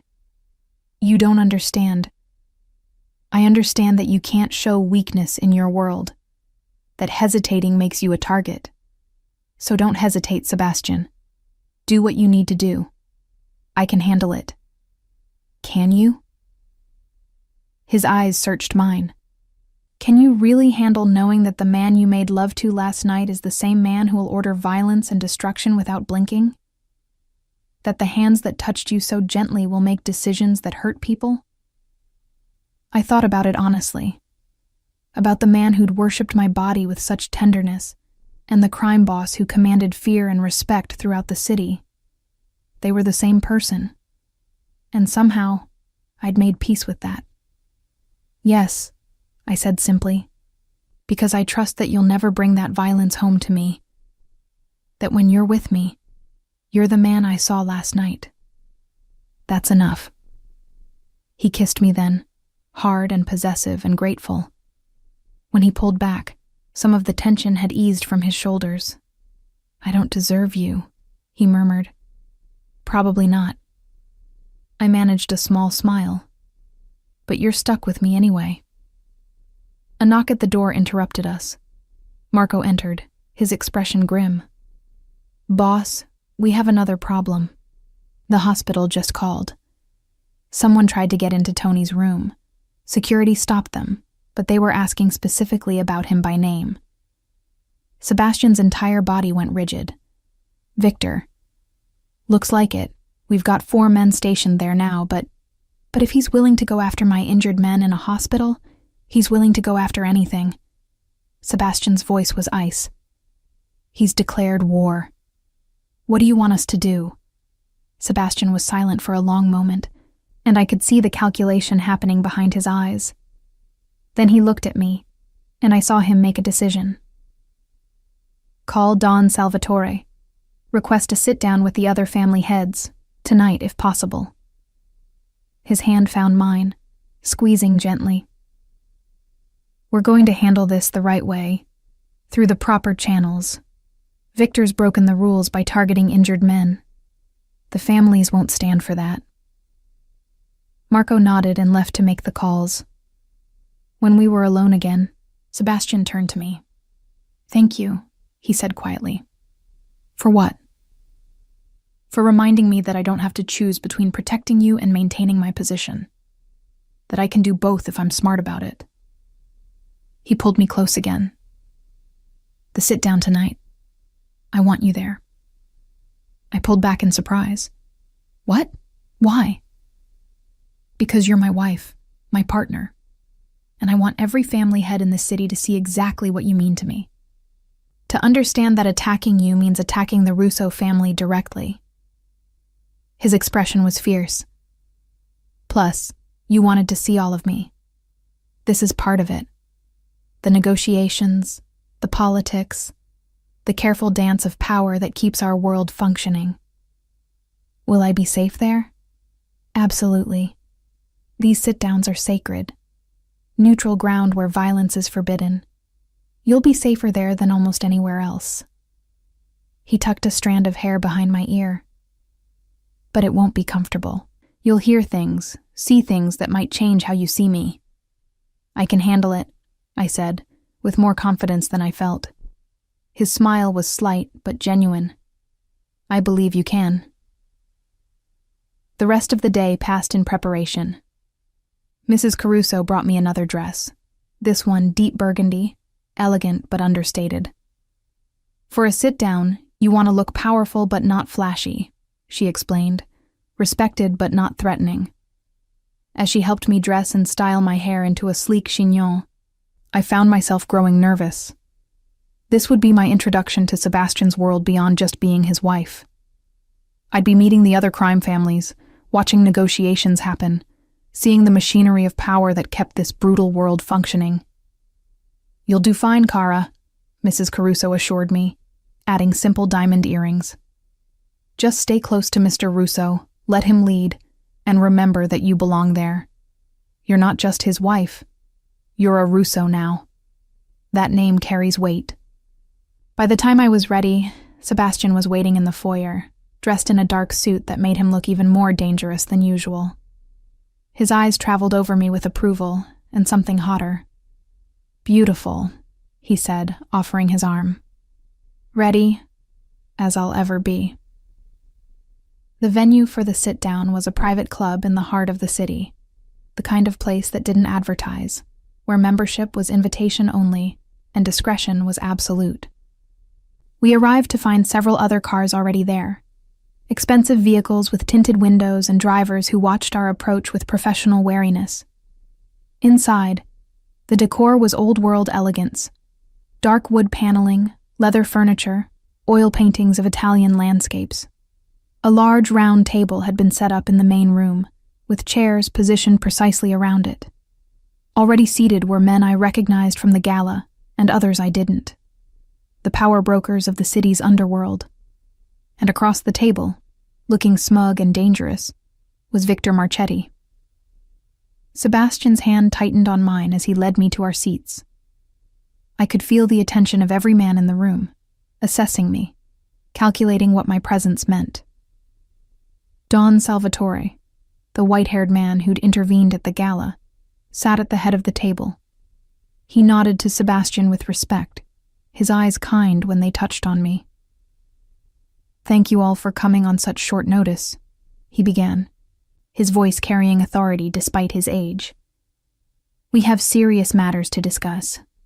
Sebastian, you called this meeting. The floor is yours." Sebastian stood, and I felt the power shift in the room. When he spoke, his voice carried the weight of generations of authority. "Victor Marchetti has broken our laws," he said simply. "He attacked one of my warehouses, injuring 2 of my men, 1 critically. Then he attempted to reach those injured men in the hospital where they were vulnerable and under medical care. These actions violate every code we live by." Murmurs around the table. Victor's expression remained smug, but I saw a flicker of uncertainty in his eyes. "Furthermore," Sebastian continued, his hand finding my shoulder in a possessive gesture, "his actions were motivated not by legitimate business disputes, but by a personal vendetta against my wife. He's used my marriage, a sacred institution, as an excuse to violate our agreements and endanger innocent men." "Your wife?" Victor sneered. "A woman you bought to settle a debt? Please, don't pretend this is about sacred anything. You married her because you had to, and now you're trying to use her to make yourself seem more human, more sympathetic." Sebastian's hand tightened on my shoulder, but his voice remained controlled. "My reasons for marrying Sienna are irrelevant to this discussion. What matters is that you've used her as justification for breaking our laws, and that ends now." Don Salvatore looked at Victor expectantly. "Do you deny Sebastian's accusations?" Victor shrugged. "I deny nothing. His warehouse burned. Accidents happen. As for the hospital, I had legitimate business inquiring about the welfare of injured men. If Sebastian wants to interpret that as a threat, that's his paranoia speaking." "Legitimate business?" Marco stood, his voice hard with anger. "That was my brother in that hospital bed. Your men asked for him by name, tried to get into his room despite being told he wasn't receiving visitors. Don't insult our intelligence by calling that legitimate concern." The table erupted in conversation, different families taking sides. I sat quietly beside Sebastian, watching the dynamics play out, seeing the careful dance of alliances and obligations that governed this world. Then Victor made his mistake.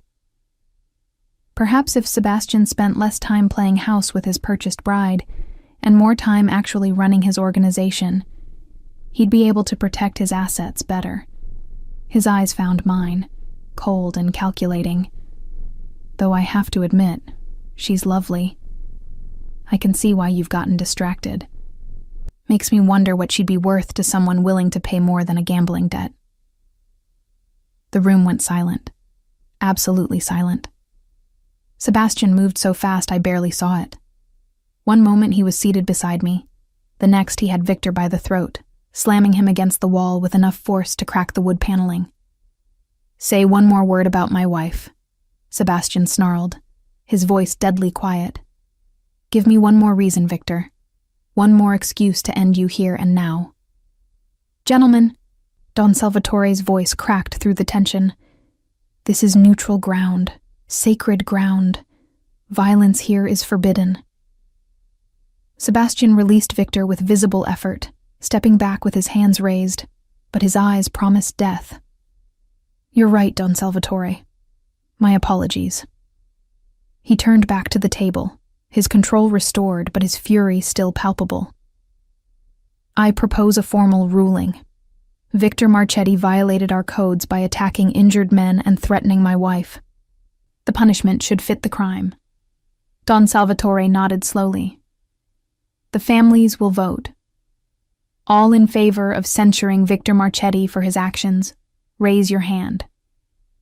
One by one, hands went up around the table. Even some of Victor's usual allies sided against him. The violation was too clear, too egregious to overlook. "The motion carries," Don Salvatore declared. "Victor Marchetti, you are hereby censured. You will pay restitution to the injured men and their families. You will cease all hostile actions against Sebastian Russo and his interests. And you will publicly apologize for disrespecting Mrs. Russo. Failure to comply will result in your being declared an outlaw, outside our protection and fair game for anyone who wishes to move against you. Victor's face had gone white with rage, but he was cornered and he knew it. Fine, he bit out. I apologize for my comments about Mrs. Russo. Not to me, Sebastian said coldly. To her, directly. Every eye in the room turned to me. Victor's gaze met mine, and I saw hatred there, pure and undiluted. But I also saw defeat. Mrs. Russo, he said, the words clearly paining him. I apologize for my disrespectful comments. It won't happen again. I could have been gracious, could have accepted with a simple nod and let it end there. But I remembered the fear I'd felt, the way Sebastian had looked when he'd received news of the attack, the young man lying in a hospital bed because of this petty war. See that it doesn't, I said, my voice carrying clearly, because next time, my husband might not be so restrained. The corner of Sebastian's mouth lifted in approval. Around the table, I saw respect dawn in several faces.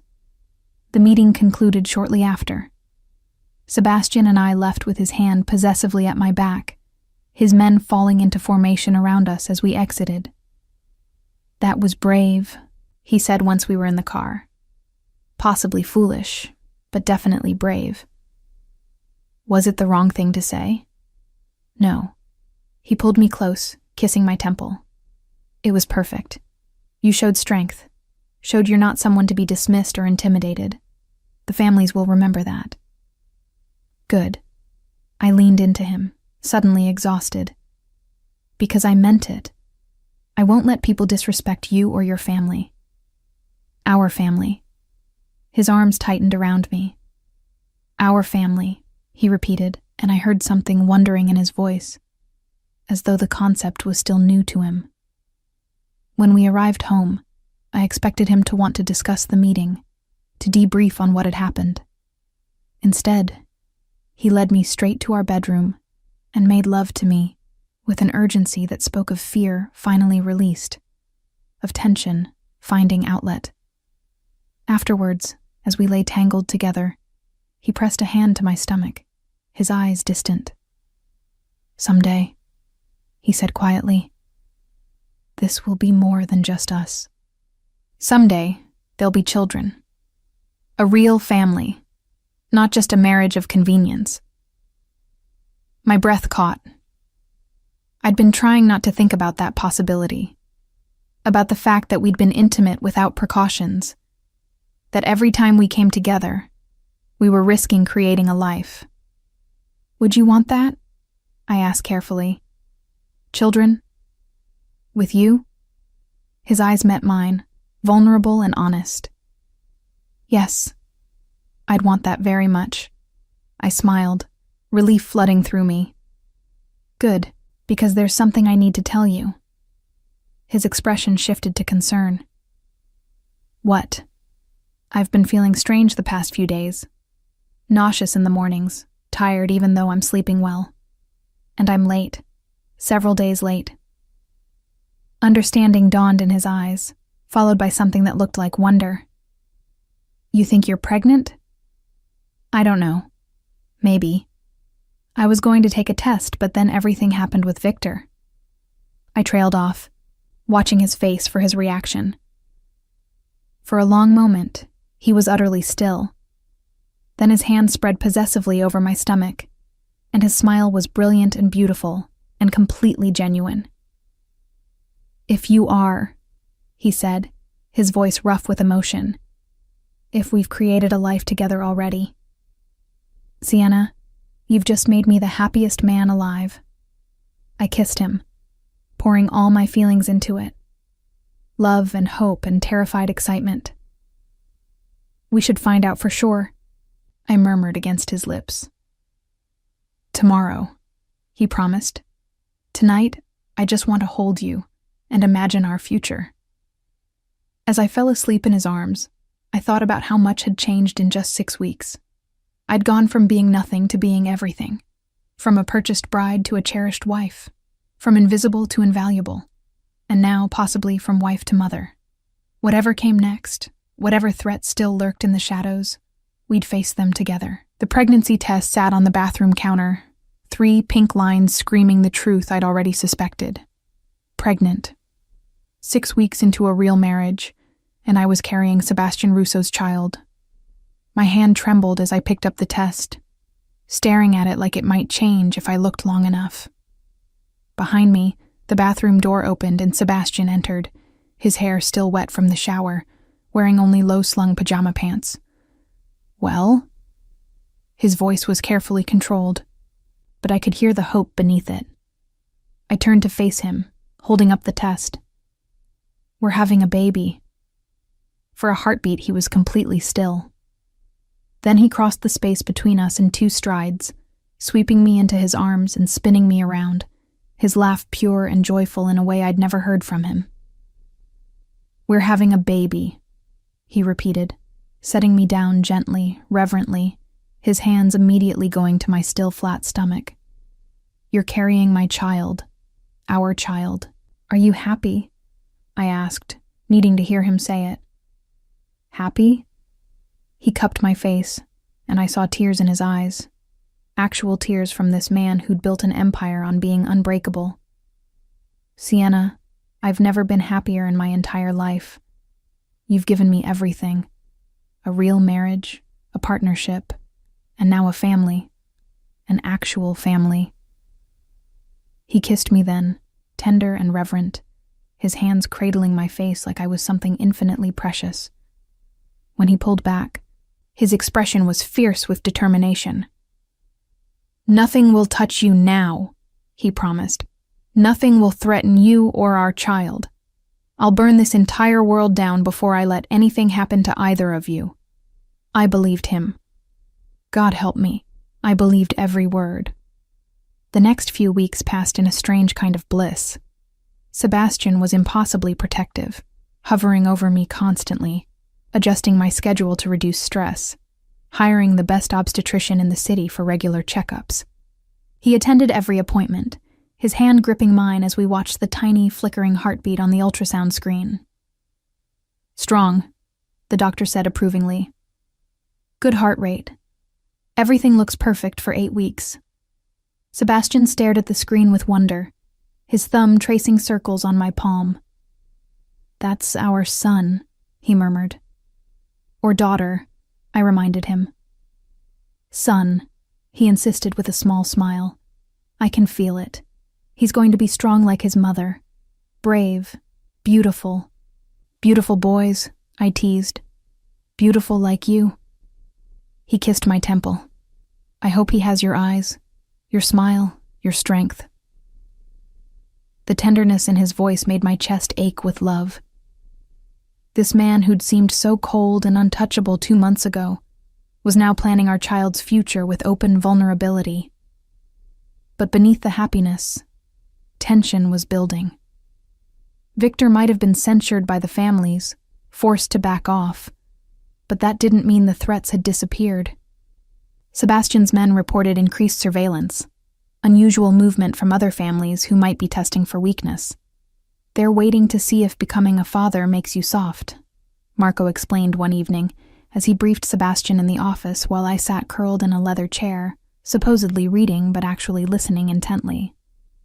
"Let them wait," Sebastian replied. "I'm not soft. I'm focused. There's a difference." "Is there?" Marco's tone was careful. "Because you've turned down 3 opportunities to expand our territory in the past month. You've avoided confrontation when normally you'd push back. They're talking, boss. Saying the wife and baby have changed you." "They have," Sebastian said simply. "I have more to protect now. That doesn't make me weak. It makes me more dangerous. Because now I have everything to lose." I looked up to find him watching me, his gray eyes intense with feeling. The love there was unmistakable, undeniable. It also made him vulnerable. 3 days later, everything went to hell. I was in the library, reading one of the pregnancy books Sebastian had insisted on buying, when I heard shouting from somewhere in the house. Urgent voices, running footsteps, a crash that made the windows rattle. I stood, my hand instinctively going to my stomach, now slightly rounded at 12 weeks. The shouting grew louder, closer, then gunshots, sharp cracks that echoed through the house. Terror locked my muscles. The baby. I had to protect the baby. I ran for the door, intending to find somewhere safe to hide when it burst open. Angelo stood there, his face pale, blood splattered across his shirt. "Mrs. Russo, you need to come now. It's Sebastian." My heart stopped. What happened? Ambush in his office. Someone got past our security. He's been shot. The world tilted. Shot. Sebastian had been shot.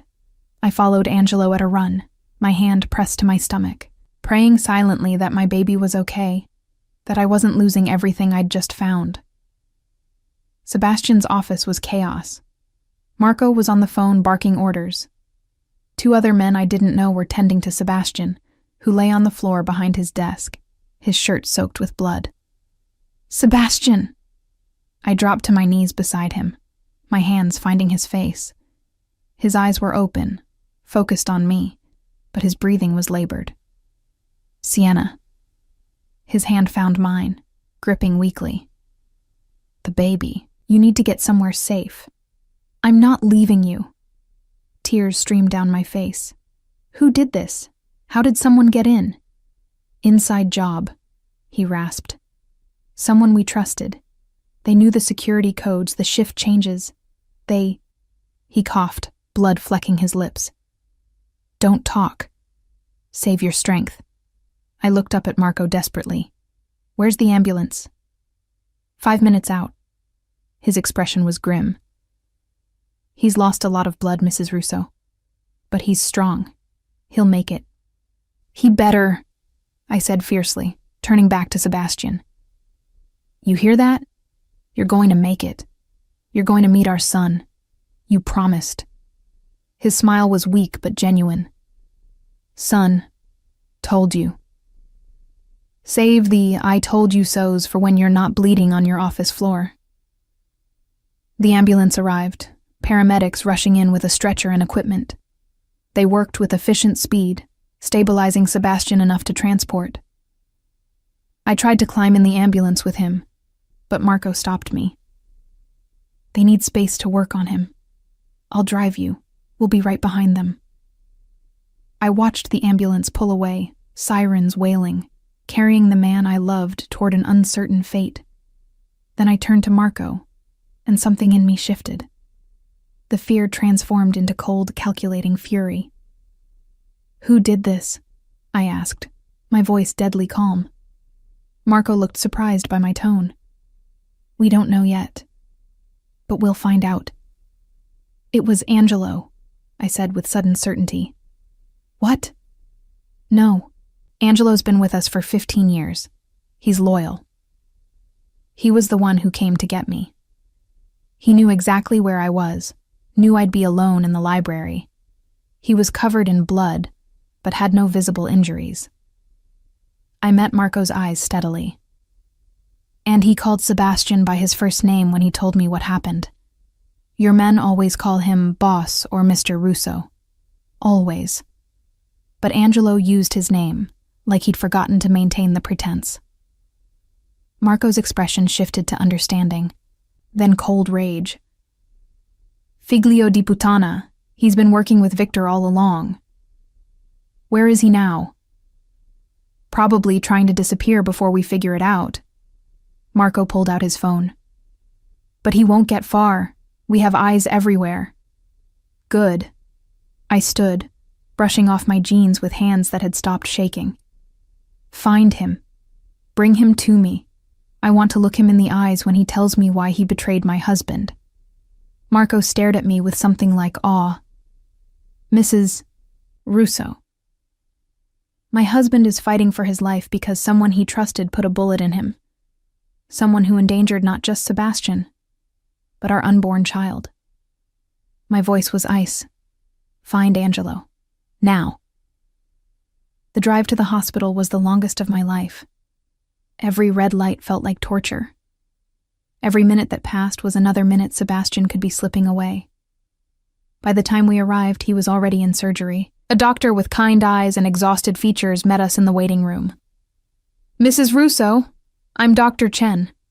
Your husband is in surgery now. The bullet entered his abdomen, missed major organs but caused significant internal bleeding. We're doing everything we can. But he'll live. I needed to hear it. Needed the certainty. He's strong and he got here quickly. Those are in his favor. But the next few hours are critical. Hours. I would have to wait hours not knowing if Sebastian would survive. If our child would grow up without a father. If I'd lose everything just when I'd learned how much it all meant to me. I sank into a plastic waiting room chair, my hand on my stomach, and prayed to a God I'd stopped believing in years ago. Marco sat beside me, his phone constantly buzzing with updates. We found Angelo trying to board a flight to Mexico. He's being brought to the safe house now. I want to talk to him. Mrs. Russo, you should stay here. Sebastian is in surgery. There's nothing I can do here except wait. I stood, my jaw set with determination. But I can do something about the man who put him there. I can make sure he pays. Marco studied me for a long moment. Then he nodded slowly. The boss would be proud of you right now. You're thinking like a Russo. I am a Russo, I said simply. And nobody hurts my family. The safe house was exactly what it sounded like. A nondescript building in an industrial area where Sebastian's men conducted business they didn't want public. Angelo was in the basement, tied to a chair, his face already bruised from resisting capture. He looked up when I entered, and I saw fear flash in his eyes. Good. He should be afraid. Mrs. Russo, I can explain. Shut up. I circled him slowly, my hands clasped behind my back. Marco and 2 other men stood by the door, watching. You've been with Sebastian for 15 years. He trusted you, valued you, and you betrayed him for what? Money from Victor Marchetti? A promise of power? You don't understand. Sebastian's gone soft. A wife, a baby. It's made him weak. He's not the leader we need anymore. I moved faster than I knew I could, my hand cracking across his face with enough force to snap his head to the side. My husband took a bullet today because of you. He's in surgery right now, fighting for his life. And you dare to call him weak? Angelo spit blood. He is weak. The old Sebastian would have eliminated Victor months ago, but he held back because of you. Because he was afraid of putting you at risk. That's weakness. No, I said quietly. That's love. That's having something worth protecting. Something worth living for. You wouldn't understand that because you're a coward who sold out the man who gave you everything. I turned to Marco. Does Sebastian have a protocol for traitors? We make an example of them, Marco said coldly. So no one else gets ideas about betrayal. Then make an example of this one. I met Angelo's eyes without flinching. And make sure everyone knows that the Russo family, all of us, protects our own. I left before I could see what Marco would do. Some things I didn't need to witness, even in my current state of cold fury. Back at the hospital, Dr. Chen was waiting with news. Surgery went well. We've repaired the damage, stopped the bleeding. Mr. Russo is stable and being moved to recovery. Relief crashed through me so intensely I nearly collapsed. Marco caught my arm, steadying me. Can I see him? He's still unconscious from the anesthesia, but yes, follow me. Sebastian looked pale against the white hospital sheets, tubes and monitors attached to him, but his chest rose and fell with steady breaths. I took the chair beside his bed, gathering his hand carefully in both of mine. You scared me, I whispered. I know you can't hear me, but you scared me so badly. I thought I was going to lose you, just when I'd figured out how much I love you. His fingers twitched in mine, and his eyes fluttered open. Sienna? I'm here. I leaned closer, tears streaming down my face. I'm here, and you're going to be okay, and our baby is fine. Angelo? His voice was rough. Handled. Marco's taking care of it. He won't hurt anyone ever again. Something that might have been satisfaction crossed his face. You did that? I'm a Russo, I said, echoing my words from earlier. I protect my family. His smile was weak but genuine. I love you, Sienna. Should have told you every day. Love you so much. I love you too. I kissed his forehead gently. Now rest. Heal. We have a baby to meet in 6 months. Sebastian's recovery was slow but steady. 2 days in the hospital, then 2 weeks of restricted activity at home. I barely left his side, monitoring his pain levels, making sure he followed doctor's orders, running interference when his men tried to involve him in business too early. You're worse than my actual doctor, he complained one afternoon as I physically removed his laptop from his reach. Your actual doctor didn't threaten to lock you in the bedroom if you don't rest. I kissed him to take the sting from my words. You were shot. Sebastian, you need time to heal. I'm healed enough. He pulled me carefully onto his lap, mindful of his still tender abdomen. And I've been thinking. About what happened with Angelo. How he said I'd gone soft. His hand found my growing belly, now obvious at 16 weeks. He was right in a way. I have changed. Having you, knowing about the baby, it's changed my priorities. Is that bad? No. It's the best thing that's ever happened to me. But it means I need to restructure how I do things. Pull back from the day-to-day violence, delegate more to Marco and the others. I want to be a father, Sienna. A real one. Present and involved, not a ghost who's always busy with business.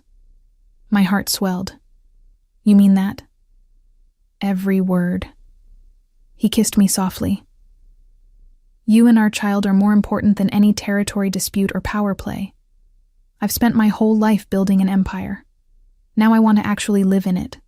With you. 6 months later, I went into labor 3 weeks early, terrifying Sebastian so thoroughly that he nearly crashed the car twice getting me to the hospital. Breathe, I gasped between contractions, gripping his hand. We're going to be fine. You're the one in labor, and you're comforting me, he said, his face pale. That seems backwards. Welcome to parenthood. Labor lasted 14 hours. 14 hours of Sebastian holding my hand, coaching my breathing, looking more terrified than I'd ever seen him face down actual threats. When our son finally arrived, screaming his fury at being forced into the cold world, Sebastian wept openly. He's perfect, he breathed, holding the tiny bundle with infinite gentleness. Sienna, he's absolutely perfect. I looked at my husband cradling our son, this man who'd been a stranger forced on me by circumstance, who'd ignored me and hurt me before finally letting me in. This man who'd taken a bullet protecting our family, who'd changed his entire life because fatherhood mattered more than power. Samuel, I said. Samuel Jr. after your grandfather. Sebastian's eyes met mine, wet with tears. After my grandfather who built the empire, and he'll be the one to transform it into something better. Samuel Jr., he repeated, looking down at our son. Sam, welcome to the world, little man. Sam had my dark blue eyes and Sebastian's strong features, already showing hints of the man he'd become. As I watched father and son together, I felt my heart overflow with love and gratitude. A year ago, I'd been sold to settle a debt. married to a man who'd called me nothing. Now I was a wife, a mother, the center of Sebastian Russo's world.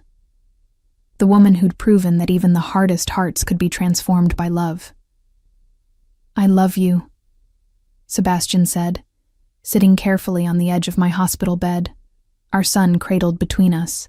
"You took a transaction and turned it into a family. You took a man who thought he was incapable of love and proved him wrong. You saved me, Sienna." "We saved each other," I corrected, leaning against his shoulder. "You gave me protection when I had nothing. I gave you something worth protecting. That's not one person saving another. That's partnership." He kissed my forehead, then Sam's. Partnership, family, love, everything I never thought I'd have.